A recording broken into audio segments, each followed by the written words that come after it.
დილით გაღვიძებისთანავე დაღლილობის შეგრძნება. ენერგიის ნაკლებობა დღის განმავლობაში. ხშირი თავის ტკივილი. კუნთების დაჭიმულობა. გულისცემის აჩქარება. მადის ცვლილება. ეს როგორც მამაკაცებისთვის, ისე ქალებისთვის საერთო ფიზიკური ნიშნებია. ემოციური ნიშნებია. გაღიზიანება უმნიშვნელო მიზეზებზე. მოთმინების დაკარგვა. მოტივაციის დაქვეითება.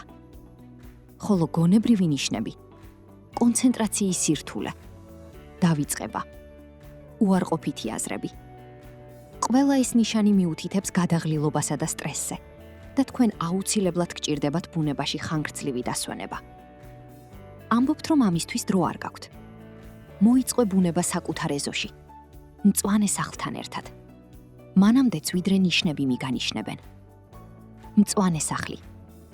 როცა ადამიანი ვერ მიდის ბუნებასთან, ბუნება მოდის მასთან.